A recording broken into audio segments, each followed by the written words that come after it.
Hey everybody, Frugal Farmer here. This is what I call the cowboy meal. And this is a long memory. My buddy Craig, who I mentioned in the Mad Cow memory video, he used to eat baked potatoes and he'd heat up pork and beans and pour on top of the baked potato. Sometimes he might have bread with it. Craig ate this meal a lot. And the one thing about it, if you went over to his house and he was cooking, if he didn't have enough to feed you, he wouldn't eat himself. He'd offer you the meal before he'd eat it, or he'd split it in half. And there was nothing you could do to convince him to eat. Even if you said you'd already ate, he wanted you to eat. And he's pretty adamant about it. But he called it the cowboy meal. And I ate a cowboy meal with him many a day. And I still eat it on occasion. He liked regular mustard in with his pork and beans and a little bit of red pepper. And it'd just be poured on top of a nice baked potato and ate like that. A cheap meal. And I know he ate it for lunch and supper many a day. But when I'd be with him, we'd eat it together. He'd all of a sudden start telling a story like he had been out in Hollywood and that him and John Wayne had eat it somewhere while making a movie together. All this stuff happened before he was born. And the boy, I don't know that he ever told a lie. He may have to keep from hurting somebody's feelings. Other than that, but he'd get in those spells and he'd tell that story, and it was just so, he wanted you to laugh. And he'd just go off on those tangents, and for whatever popped into his head, that's what he'd talk about. And I eat these cowboy meals. And after I did the Mad Cow thing, I thought about a lot of stuff that I could say and stuff I couldn't say.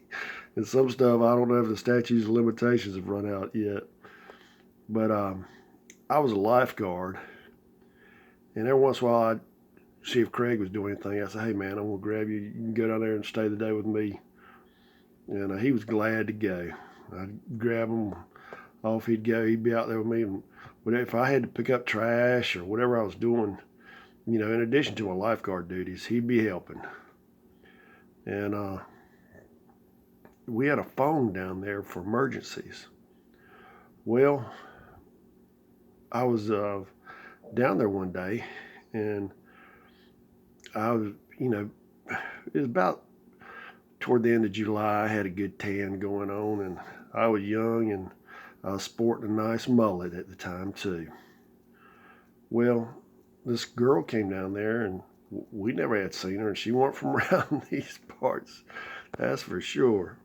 Well, we had a boardwalk that went down maybe 150 yards, and then you turn around and you came back. Well, we had bathrooms down there too, and a gazebo. People, they'd have parties down there, stuff like that.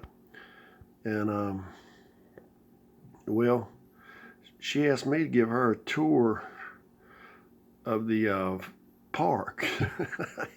I looked, I was kind of bumfuzzled or something.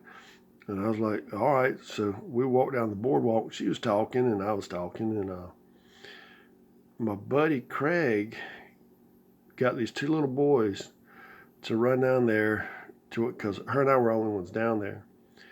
And to tell me that Mama had called and I need to pick up diapers for the baby. Oh, gosh. And the girl kind of looked at me, and I was like, do what?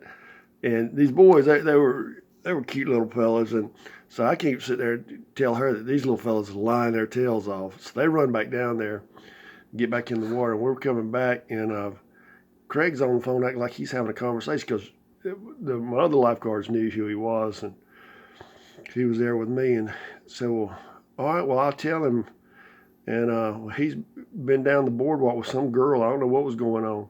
And he hung up the phone.